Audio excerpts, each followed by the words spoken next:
Now next is square roots. Square root हम किस तरह से फाइंड आउट करते हैं? दैट मीन्स, अब देखो स्क्वायर रूट क्या होता है। आपको ये तो पता है कि स्क्वायर क्या होता है। अब जैसे 4 है तो 4 अगर एक स्क्वायर नंबर है, किन नंबर्स के मल्टीप्लिकेशन से आता है? रूट नंबर क्या है? तो वो 2 है, रूट नंबर 2 है, उसका मल्टीप्लाई करेंगे तो दैट विल बी 4। तो 4 का स्क्वायर रूट हो जाता है 2। इसी तरह से अगर 25 है तो 25 स्क्वायर नंबर है, इसका रूट नंबर क्या है? वो है 5, क्योंकि 5 का 5 में मल्टीप्लाई करने पर 25 आता है, तो 25 का रूट नंबर है 5। इसी तरह से 36 का रूट नंबर है 6। तो ये है परफेक्ट स्क्वायर और ये है स्क्वायर रूट। अब क्वेश्चन है, what is the square root of 64? 64 का स्क्वायर रूट क्या होगा?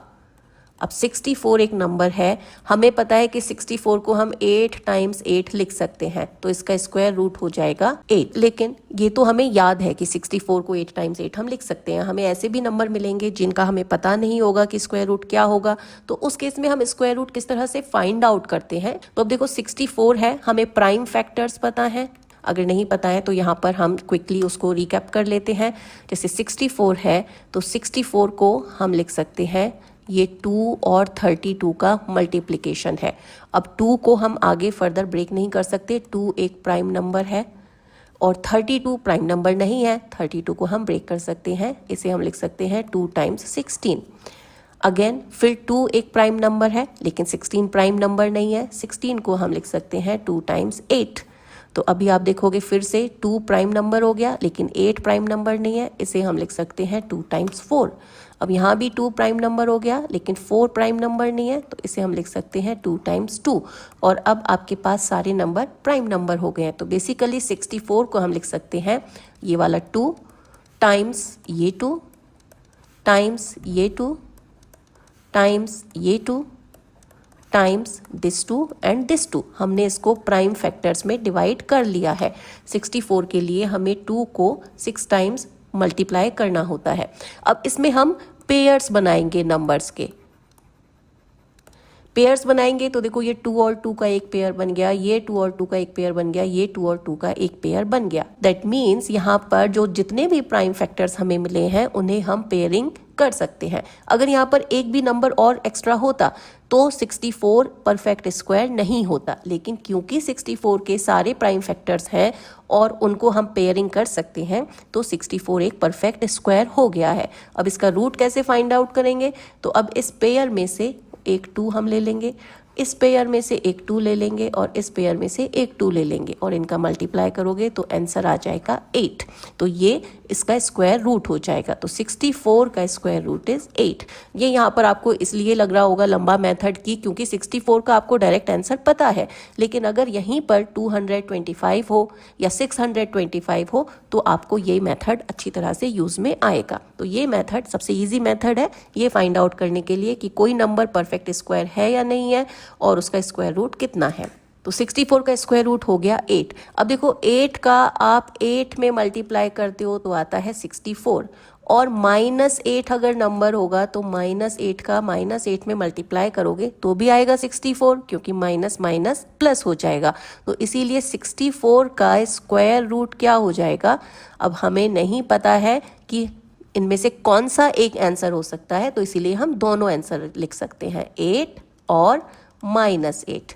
इस तरह से हम लिख सकते हैं, या हम इसे लिख सकते हैं +-8, कि या तो +8 हो सकता है या -8 या दोनों। तो ये डिपेंड करता है आपके क्वेश्चन पर कि आपसे क्या आंसर पूछा गया है। तो इसी तरह से जो बाकी नंबर्स हैं जिसका भी आप स्क्वायर रूट फाइंड आउट करोगे उन सब का स्क्वायर रूट प्लस माइनस में ही होगा, क्योंकि प्लस प्लस नंबर का मल्टीप्लाई करते हैं तो भी आंसर वही आएगा और माइनस माइनस का करेंगे तो भी आंसर वही आएगा। So that is why it is like this.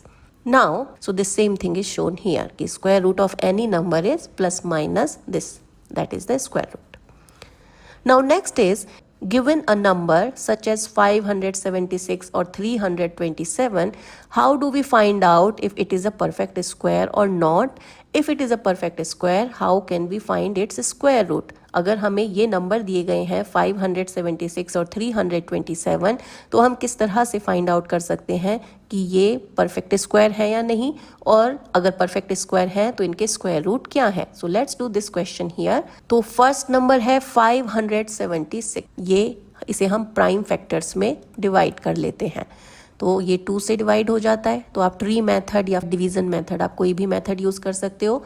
तो 2 इसको डिवाइड करता है क्योंकि इवन नंबर है, 2 से डिवाइड करने पर आता है 288। अब ये फिर से 2 से डिवाइड हो जाएगा 144, ये फिर से 2 से डिवाइड हो जाएगा, फिर से ये आप 2 से डिवाइड कर सकते हो, फिर से 2 से डिवाइड कर सकते हो, फिर से 2 से डिवाइड कर सकते हो, और अब 3 से डिवाइड कर सकते हो, और अब 3 से फिर से डिवाइड कर सकते हो। तो बेसिकली हमने प्राइम फैक्टर कर दिए हैं इसके, जो प्राइम फैक्टर्स के मल्टीप्लिकेशन से हमें 576 मिलेगा। तो दैट मीन्स 576 को हम लिख सकते हैं 2 times 2 times 2 times 2 times 2 times 2 times 3 times 3।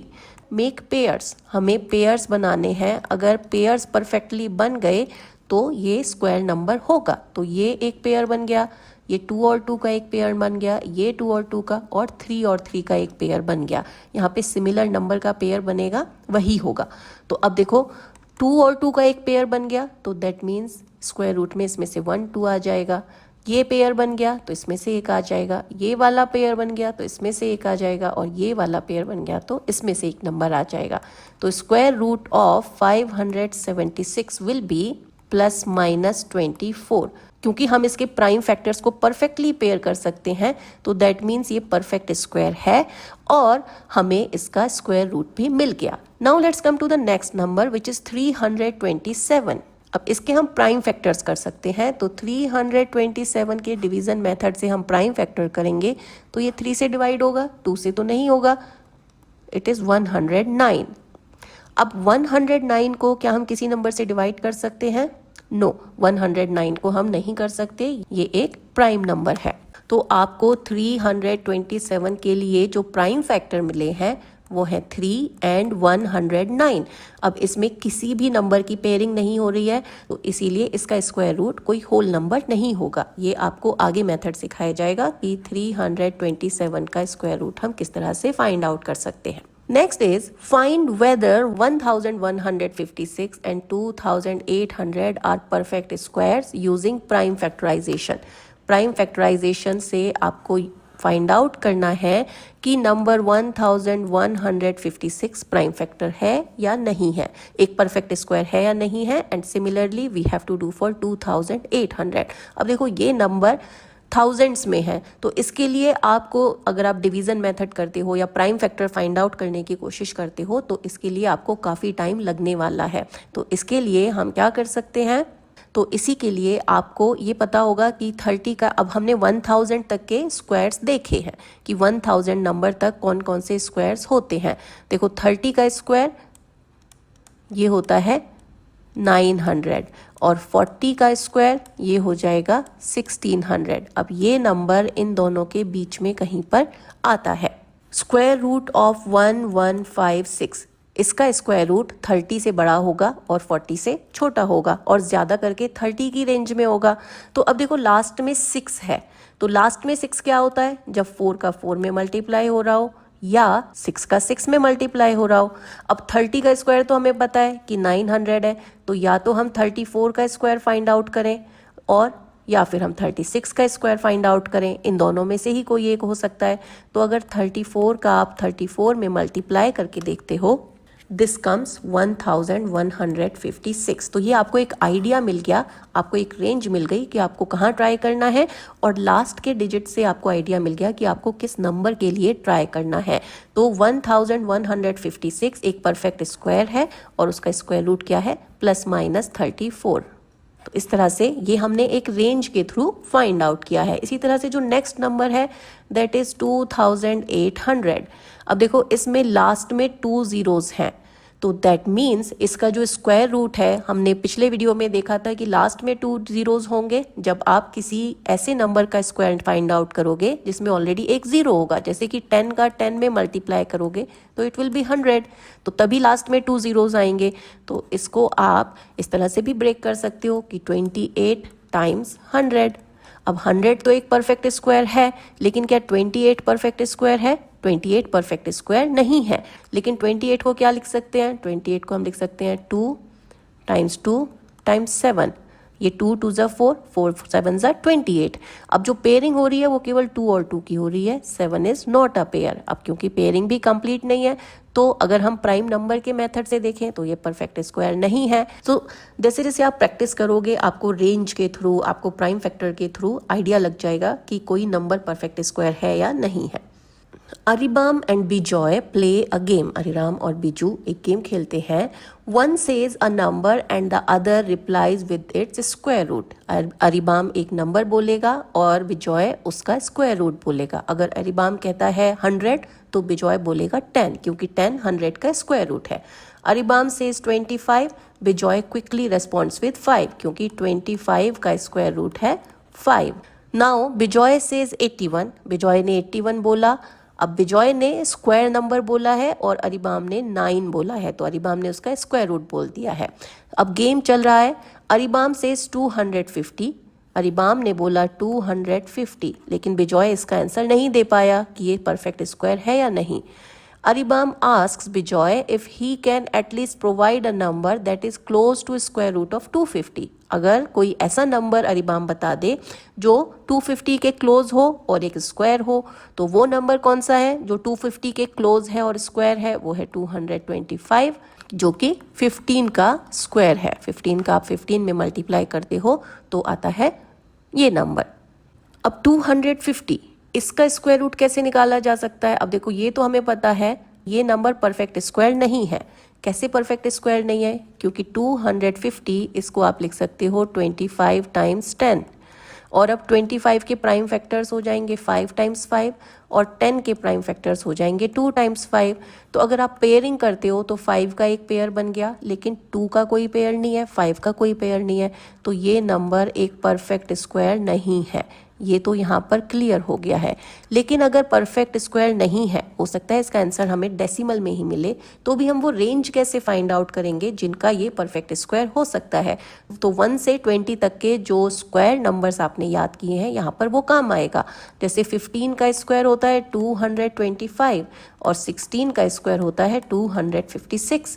अब 250 इनके बीच में कहीं पर है, तो 250 का स्क्वायर रूट, अगर हम इसका स्क्वायर रूट निकाल दें तो वो 15 से ज़्यादा होगा और 16 से कम होगा। यहाँ कहीं पर उसका स्क्वायर रूट होगा, तो जो रेंज आएगी वो 15 और 16 के बीच में आएगी, ये 16 से कम होगा।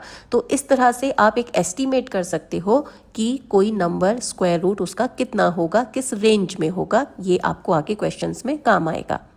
Now let's come to the question. Akhil has a square piece of cloth of area 125 centimeter square. अखिल के पास एक क्लोथ का पीस है और उसका एरिया है 125 centimetre square. Now he wants to know if he can cut out a square handkerchief of side 15 centimetre, कि क्या वो इससे 15 सेंटीमीटर का हैंडकरचीफ कट कर सकता है या नहीं कर सकता है। अब देखो, ये एरिया 125 सेंटीमीटर स्क्वायर है। अब 125 तो किसी भी नंबर का परफेक्ट स्क्वायर नहीं है। हमें पता है कि 10 का स्क्वायर 100 है, 11 का स्क्वायर 121 है, 12 का स्क्वायर 144 है, और जो 125 नंबर है ये 121 और 144 के बीच में कहीं पर है। तो ये परफेक्ट स्क्वायर तो नहीं है। अगर इसमें हम स्क्वायर कट करने की कोशिश करेंगे तो वो ज़्यादा से ज़्यादा कितना बड़ा हो सकता है? मैक्सिमम 11/11 का एक स्क्वायर हम कट कर सकते हैं, 12 का भी नहीं कर सकते। अब अखिल चाहता है कि वो 15 का कट कर ले, तो दैट इज़ नॉट पॉसिबल, क्योंकि उतना क्लोथ ही नहीं है। उसको मैक्सिमम 11 सेंटीमीटर का स्क्वायर कट करने को मिल जाएगा। तो that's how you can get an estimation If not, he wants to know the maximum size handkerchief that can be cut out from this piece of cloth with an integer side length. अब अगर ऐसा नहीं हो सकता, अब ये तो हमें पता चल गया कि नंबर परफेक्ट स्क्वायर नहीं है। अब अखिल चाहता है कि अगर परफेक्ट स्क्वायर भी नहीं है तो वो मैक्सिमम कितना बड़ा इसमें से स्क्वायर कट कर सकता है। तो देखो 125 121 से ग्रेटर है, तो दैट मीन्स मैक्सिमम वो 11 की साइड का स्क्वायर कट कर सकता है, इससे ज़्यादा वो नहीं कर सकता है। तो that's how you get an answer to this question. अब ये वीडियो हम एंड करते हैं। नेक्स्ट वीडियो में हम फिगर इट आउट सेक्शन में जो क्वेश्चंस दिए गए हैं ये सॉल्व करने वाले हैं।